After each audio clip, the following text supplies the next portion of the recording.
Do you remember applying for your first job? Man, I was so nervous. I needed to go up to this guy named Ken, who was about 40 years older than me, and he had, let's call it an intimidating resting face. So I was 15 years old, going to high school. My favorite sport on the planet is gymnastics. And a couple of my friends on the team would stay after classes to teach sports to kids and gymnastics to these students after high school.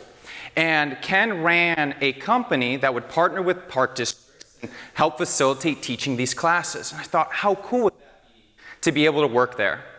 And so I asked one of my friends after class, how can I get a job here?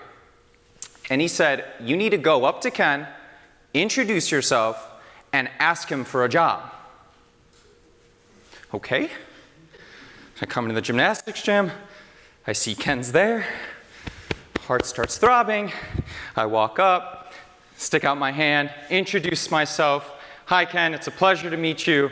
And we start talking. Turns out Ken, very genuinely nice human being.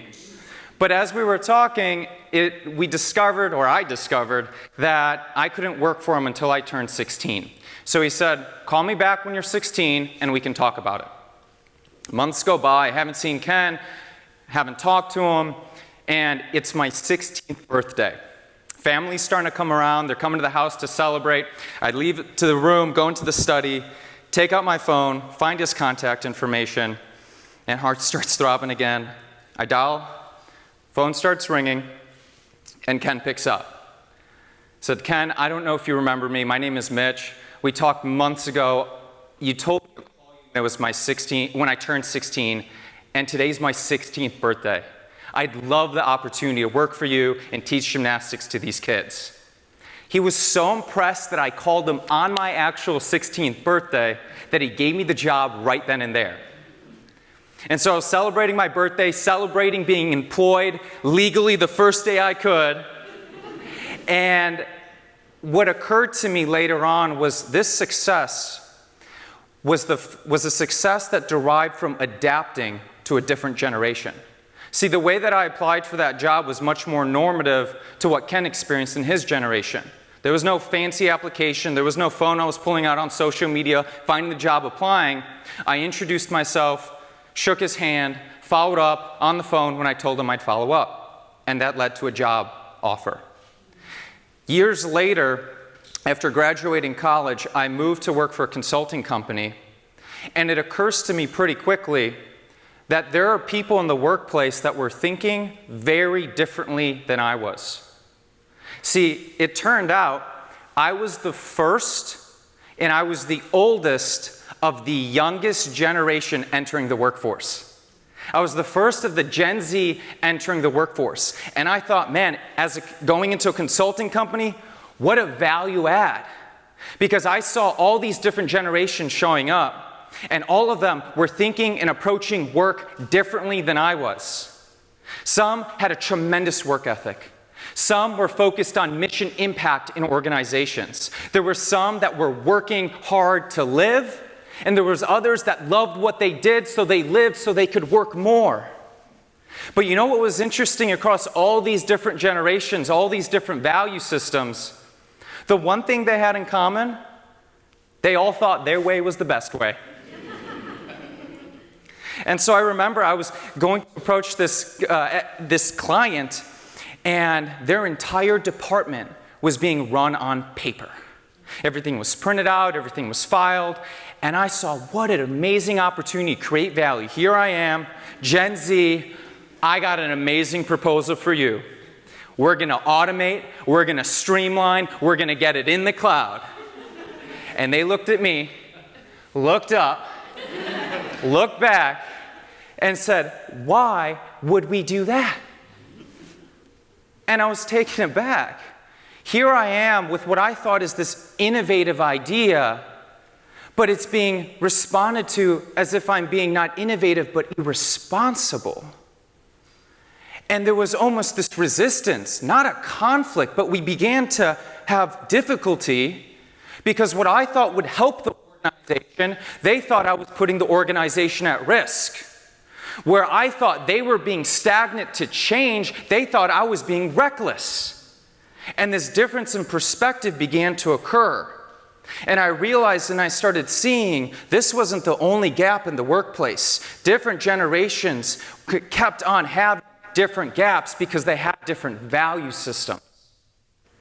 And so in order to begin to bridge that, as I began to study and learn this, I realized we can't just look at the value systems. We need to look one layer beneath at what behavior patterns translate into those value systems, and actually go even beneath that to look at what occurred during their formative years. See, if we can look at what occurs during their formative years, what they grew up with in the workplace, that shows us the behavior patterns that occur, that shows us the value that they bring to the table. And so from my scenario growing up, I grew up immersed in technology. Internet, always there. Social media, pretty much always there. Phone, there probably earlier than it should have been.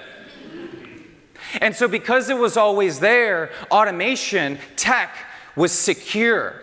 It was always known, and so therefore I thought it was a great idea and it carried minimal risk.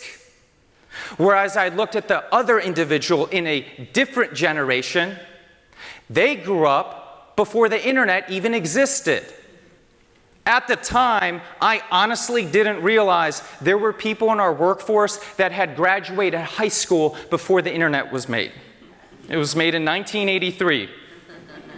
I was born after that.